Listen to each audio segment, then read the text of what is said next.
El Financiero conversó con Thiago de Aragao, socio y director de inteligencia en Arco Advice. Habló de lo que se puede esperar de las relaciones entre México y Brasil tras el triunfo de Jair Bolsonaro en la elección presidencial del país sudamericano.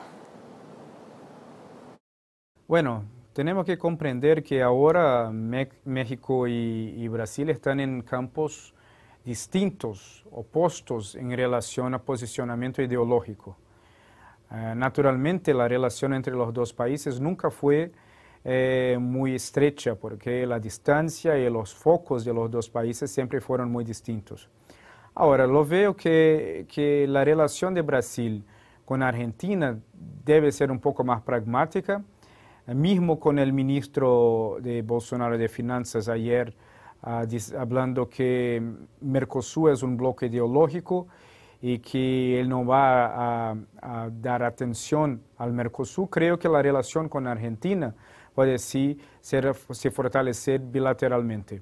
Naturalmente también Venezuela va a ser una relación antagonista muy fuerte de Bolsonaro, ya que durante la campaña presidencial Bolsonaro siempre alertó parte de sus electores de que una victoria del Partido de los Trabajadores representaba un rumbo que Brasil iba a ir en dirección a lo que es Venezuela hoy. Entonces Venezuela es el símbolo que Bolsonaro eligió para mostrar a sus electores de que él salvó Brasil de un futuro similar. Thiago de Aragao también se refirió a los cambios políticos que suceden en América Latina en las sucesiones presidenciales. Bueno, yo creo que es natural que Latinoamérica busque, después siempre de un periodo largo, de un tipo distinto de ideología gubernamental, cambiar cuando los resultados no logran, cuando no llegan los resultados deseados. Los últimos 16 años en Brasil, donde el PT estuvo en el gobierno, fueron años de que, mismo con buenos resultados, tanto económicos como sociales, en el inicio del gobierno Lula, después lo que vimos fue que el partido estaba en el epicentro del más grande escándalo de corrupción de la historia de Latinoamérica. Entonces, esto cambió fuertemente la visión de los brasileños acerca de la izquierda. En Argentina hay un movimiento similar cuando los electores de Macri vieron que la historia de Cristina Kirchner y de Néstor Kirchner necesitaba de un cambio muy fuerte también. Podemos ver algo similar que hubo en Paraguay.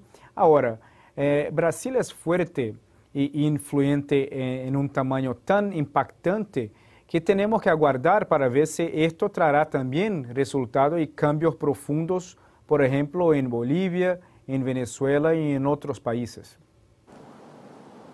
El directivo de Arco Advice también dijo que el próximo presidente de Brasil necesitará reforzar las relaciones con instituciones para fortalecer su gobierno, ya que enfrenta una fuerte oposición. Bueno, no va a ser un gobierno simple. Primero porque la burocracia brasileña está acostumbrada a trabajar con una lógica distinta. Hay muchos funcionarios públicos que trabajan en varios órganos del gobierno que ingresaron durante los años del Partido de los Trabajadores.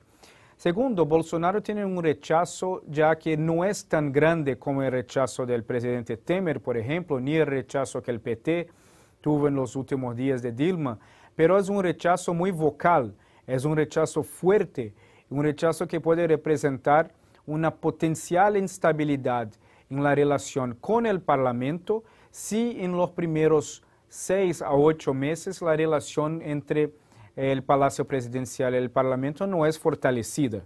Entonces, esto es algo que Bolsonaro necesita buscar inmediatamente, es un diálogo fuerte, consolidar su base de apoyo en el Congreso Nacional y también buscar mejorar las relaciones, por ejemplo, con la prensa, con grupos de la sociedad civil, para evitar tener ataques sistemáticos contra su gobierno que pueden desestabilizarlo. Finalmente, Thiago de Aragao descartó que Jair Bolsonaro puede impulsar una agenda de trabajo radical, esto debido a los contrapesos de poder que existen en Brasil. No veo, porque en Brasil tiene instituciones más fuertes de lo que muchos imaginan. El Congreso brasileño es potencialmente más fuerte que el Ejecutivo brasileño. Brasil funciona casi como un parlamentarismo vestido de presidencialismo. Entonces, para Bolsonaro poner adelante ideas no democráticas, él no hay la fuerza necesaria para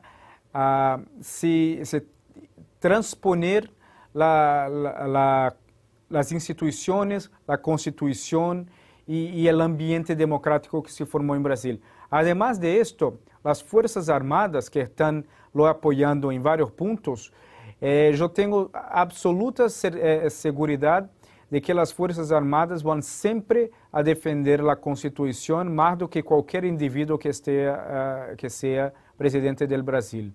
Ahora, el punto negativo de esto es que la retórica polémica, la retórica controversa acerca de temas democráticos puede generar, sí, una división más fuerte en el país, que consecuentemente puede generar un ambiente de instabilidad política en el país.